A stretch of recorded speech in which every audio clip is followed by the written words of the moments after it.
মাথাভাঙায় মৃত স্বামী পৈতৃক সম্পত্তি থেকে বঞ্চিত হয়ে ধর্নায় গুরুতর অসুস্থ বিধবা মহিলা। ঘটনাটি ঘটেছে মাথাভাঙা শহরের মদনমোহন মন্দির সংলগ্ন ৪ নং ওয়ার্ড এলাকায়।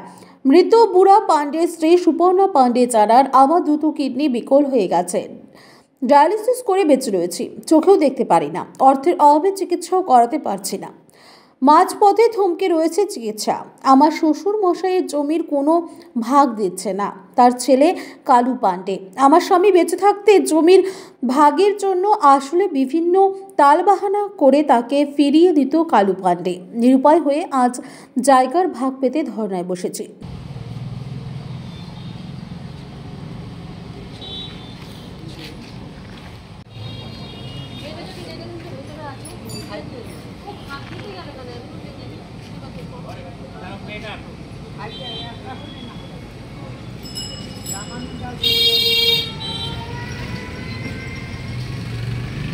এখানে যে ভদ্রমহিলা বসে আছে, ওনার হাজব্যান্ড মারা গেছে, পাণ্ডে পরিবারেরই উনি বউ।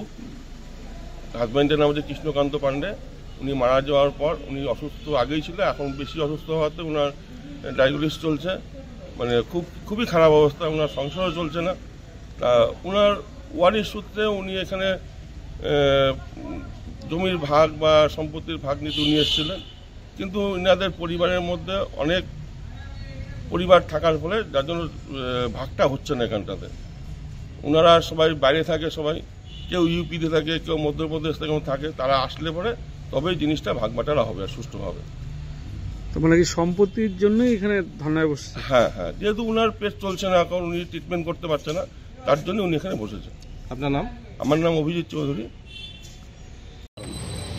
রাস্তায় বসার কারণ ওনাদের হাজার বার ধরে বলা হচ্ছে, ওনারা কোনো কথাই শুনছে না। আজকে আমি যখন চোখটা যখন আমার অল্প অল্প কম দেখছিলাম, তখন থেকে ওনাদের বলছিলাম যে এখন না ভাগ হয় তাও ঠিক আছে, আমাকে কিছু টাকা দেওয়া হোক, তাহলে আমি চোখটা ট্রিটমেন্ট করতে পারি। বলে না, এখন কোনো কিছু হবে না। এই বলতে বলতে বলতে আমি ফোন করে যাই, ওরা কোনো রকমই করে না। আজ 2 বছর হয়ে গেল, বাবু পাণ্ডে চলে গেছে, আমি এই দিদির কাছে এসে পড়ে আছি। হ্যাঁ, দিদির কাছে এসে পড়ে আছি, হঠাৎ করে এখন কিডনিতে খারাপ দেখা দেয়, কিডনি এখন ডায়ালিসিস চলছে, এখন আর ডায়ালিসিস করতে পারছি না। আমার অনেক টাকা বিল হয়ে গেছে, এনারা কোনো কথা শুনছে না। কারা শুনছে না আপনার কথা? আমার ভাসুর কালু পাণ্ডে, মেন হচ্ছে এই বাড়ির কালু পাণ্ডে। ও কোনো ভাইকে জমি দিচ্ছে না, কাউকে কিচ্ছু দিচ্ছে না। আমাকে না দিলে আমি কোথা থেকে কি করব? আমার একটা বাচ্চা মেয়ে, তার স্কুল নষ্ট হয়ে গেল, তাকে পর্যন্ত পড়াতে পর্যন্ত পারলাম না, খেতে পর্যন্ত পারছি না।